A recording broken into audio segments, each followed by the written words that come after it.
Chapter 8. Nabigla talaga si Rhea sa mga nangyari, hindi niya akalain na ganoon kainit siyang tanggapin ng pamilya ni Gerard.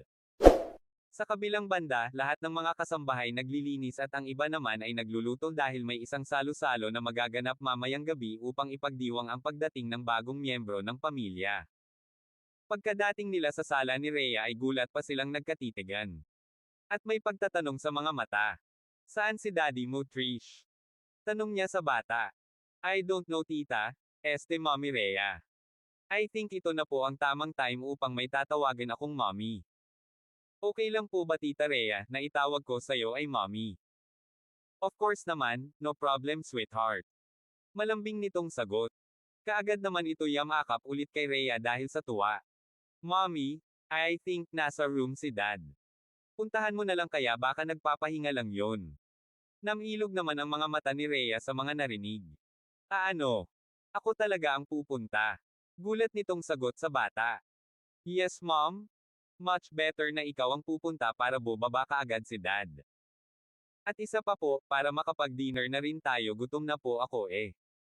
Paliwanag ng bata. Pero sa totoo lang, paraan lang yun ni Trisha upang mas lalong magkalapit ang dalawa. Lubos na nagpapasalamat si Trisha sa Diyos dahil halos lahat ng hiling niya ay natupad na. Pero, may isa pa siyang gusto, ang magkaroon ng kapatid dahil nag-iisa lang siya. Sa saan ba ang room ng dad mo? Ano ang sasabihin ko pag nakita ko na siya? Wala sa sarili nitong tanong sa bata. Napahalakhak naman sa tawa ang kanyang kausap. Mom, ikaw na po ang bahala. Pagkatapos nilang mag-usap, sinamahan ni Trisha si Rhea kung saan ang kwarto ni Gerard. Nang makalapit na sila sa pintuan agad na itinuro ang kwarto. At pagkatapos nun kaagad na umalis si Trisha at iniwan si Rhea sa pintuan. Nag-aalangan man nakatukin ang pinto ngunit iniisip niya na nagugutom na si Trisha at ang daddy na lang nito ang hinintay. Wala sa isip niya na kinatok ang pinto. At hindi kaagad nagbukas iyon. Sinubukan niyang ipinihit ang doorknob at hindi iyon nakalock. Unti-unting binuksan ni Rhea ang pintuan at kaagad niyang nakita si Gerard na nakahiga ito at nakaboxer lang. Agad itong lumabas sa may pintuan at isasara na sana niya ang pinto nang magsalita ito. Sweetie, come here. Bakit ka lalabas? Malambing nitong wika kay Rhea. Parang naestatwa naman si Rhea sa kanyang kinatatayuan at hindi malaman ang gagawin. Kasi. Hindi na nito natapos ang sasabihin dahil kaagad na tumayo si Gerard at hinela siya nito sa kama. Gulat naman na napahiga si Rhea at hindi malaman ang gagawin. Sweetie, mamaya na tayo lalabas please. Nakikiusap nitong wika habang namumungay ang mga mata. Agad naman natarante si Rhea. Dahil ang totoo lang, nagkaroon na nga siya ng mga boyfriend dati pero hindi ganito ang setup. Para tuloy siyang maihi na kinikilig na iwan. Ramdam ng buong katawan niya na parang biglang nagtaasan ang kanyang balahibo. Lalo na nang bamulong ito sa punong tenga niya. Alam mo bang kanina pa kita hinihintay dito sa room? Kanina pa ako pijel na pijel sweetie. Seryoso nitong wika kay Rhea. Agad naman namula ang pisngi nito dahil sa narinig. Ibig nitong sabihin may something na magaganap sa amin. Bulong nito sa kanyang sarili. Gerard naman. Ano ba, yung anak mo nagugutom na yon tapos nagawa mo pang makipagharutan dyan. Singhal nito. Don't worry sweetie kakatok ang mga iyon kung kakain na. Nakangiti nitong sagot. Wala nang nagawa si Rhea dahil kahit anong palusot niya hindi pa rin siya makakatakas. May I take a shower, please? Bigla itong sabi na wala sa isip. Napansin naman niya na nakangiti si Gerard dahil sa kanyang reaction. Sure, go ahead. Mamaya-maya lang lalabas na din tayo. Sagot nito. Agad na nagtungo si Rhea sa banyo at nagulat pa siya nang makita niya halos puro gamit ng pambabae. May iba't ibang make-up. Bigla tuloy niyang naisip ang asawa ni Gerard. Baka gamit ito ng kanyang asawa na yumao na. Para patuloy na konsensya siya sa kanyang ginawa. O baka naman kay Jennifer sa kanyang ex-girlfriend. Pero laking pagtataka niya bakit puro bago at parang hindi pa nagagalaw. Naputol ang pagmuni-muni niya nang katukin ni Gerard ang pintuan ng banyo. Sweetie, are you okay? Bakit ang tagal mo dyan? Tanong nito na may halong pag-aalala. Yes, I'm okay. Maiksi nitong tugon. Nag-umpisa nang mag-shower si Rhea nang may kumatok ulit sa may pinto. Ngunit hindi niya yun pinakinggan. Nagpatuloy siya sa paglagay ng sabon sa kanyang katawan. Hinayaan niyang pumatak ang tubig sa buo niyang katawan. Nagulat pa siya nang biglang tinawag ang kanyang pangalan. Rhea, sweetie, open the door. Gusto ko nang gumamit ng banyo, please. Pakikiusap nito. Dahil sa pagkabigla, wala sa isip ni Rhea na agad pinahihit ang doorknob. Doon niya napagtanto na wala palang tuwalya na nakatikip sa katawan niya. Dali-dali naman niyang hinablot ang towel na nakasabit. Bakit ba kasi? Ano ba ang problema, Gerard? Tinatawag ka na ba ng kalikasan? Seryoso nitong tanong. Wait lang, tapusin ko lang po mag-shower at nang makagamit ka na din. Dugtong ulit nito. Laking pagtataka niya nang nginitian lamang siya nito na parang nakakaloko. Shit, Rhea. Ano ba tong nasa isip mo? Bulong nito sa kanyang sarili. At ngayon lang din niya napagtanto na nakatawel lang pala si Gerard at hindi ito nakadamit or short man lang. Kaagad siya nitong hinawakan sa baywang at kinabig. Gulat naman si Rhea sa ginawa ni Gerard. Gerard, ano ba? Tanging nasambit na lang ni Rhea at kaagad itong sinunggaban ng halik ni Gerard. Ito ang matagal ko nang hinahangad, Rhea, nang makasama ka habang buhay. Kahit noong student pa kita dati ay may paghanga na talaga ako sayo. Bulong nito sa punong tenga ni Rhea. Hindi naman napigilan ni Rhea ang kanyang nararamdaman at bumigay na lang din siya. Hindi na siya magpakipot pa dahil matagal na rin naman niya itong gusto. Dati pa lang noong high school pa lamang siya. Pareho lang din naman silang nararamdaman. Dali-daling binyanlawan ni Gerard si Rhea at kaagad itong binuhat patungo kung saan ang kama nila. Habang nakahiga na sila sa kama, lumapit si Gerard at yamakap sa kanya mula sa likuran. Ang ganda mo talaga, Rhea. Hinalikan ni Gerard ang buhok ni Rhea at bumulong sa kanyang tenga. Gusto mo bang magpahinga muna bago tayo bumaba? Hindi ka pa ba nagugutom? Tanong ni Gerard kay Rhea. Nilinggan ni Rhea si Gerard at ngumiti. Oo naman, mahal ko. Sagot ni Rhea kay Gerard. Nabigla naman siya sa sagot nito. What did you say? Mahal. I love that word, sweetie. Hinela ni Gerard si Rhea palapit sa kanya.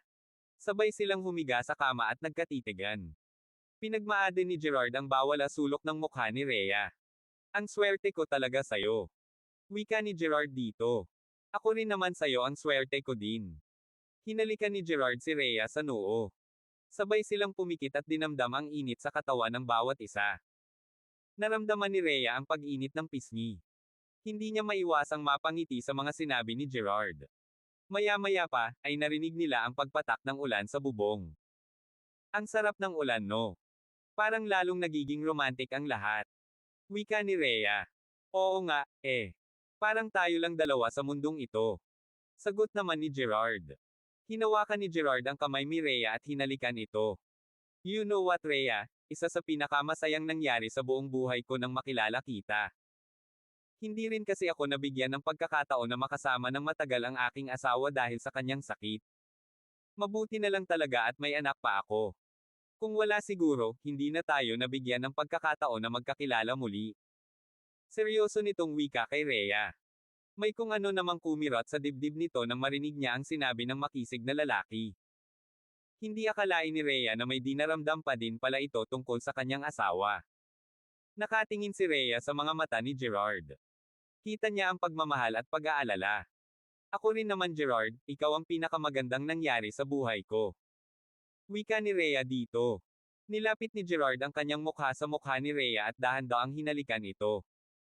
Isang halik na puno ng pagmamahal at pag-aalala. Matapos ang kanilang mahabang halikan, ay kapwa silang napabuntong hininga.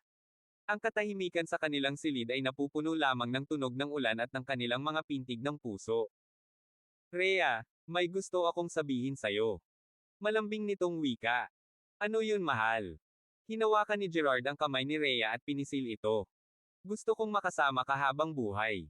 Gusto ko maging pamilya tayo. Pakasalan mo ba ako?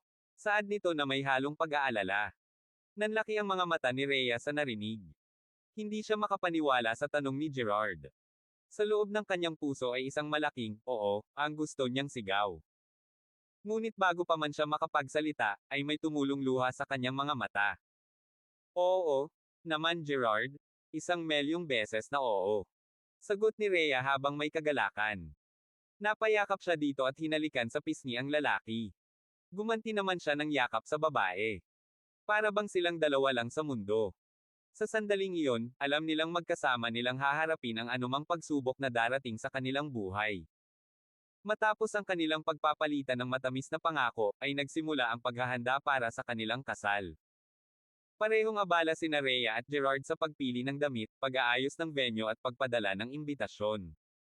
Sa bawat sandali na magkasama sila ay lalo naman silang nagiging masaya at excited sa kanilang magiging buhay bilang mag-asawa. Dumating na ang araw ng kanilang kasal. Nakasuot ng puting bestide si Rhea, at sa kanyang mga mata ay kita ang islap ng kaligayahan. Si Gerard naman, ay gwapo sa kanyang suit at hindi maalis ang ngiti sa kanyang mga labi.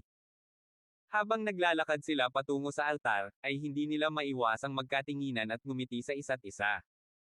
Sa harap ng Diyos at ng kanilang mga mahal sa buhay, ay pinagtibay nila ang kanilang pag-ibig sa isa't isa.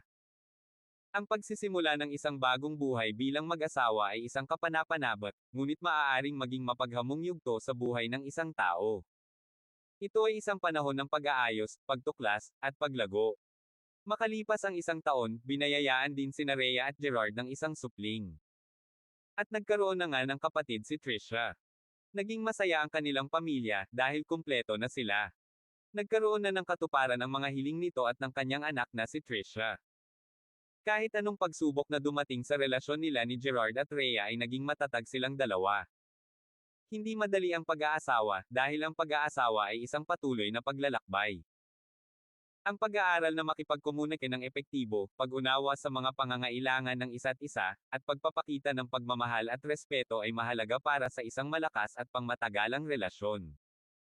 Kahit malayo ang edad nilang dalawa ni Rhea at Gerard ngunit nagkasundo sila. Ang pagmamahal ay hindi basehan sa edad lamang kundi may respeto sa isa't isa.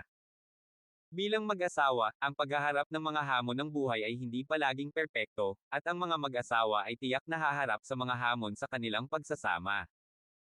Ang mga pagsubok na ito ay maaaring magmula sa mga pamilya, mga kaibigan, mga karera, o mga personal na issue. Ang pagiging mapagmahal at suportado sa isa't isa ay maaaring makatulong sa mga mag-asawa na malampasan ang mga paghihirap at pagsubok. Wakas. Maraming salamat sa pagsubaybay.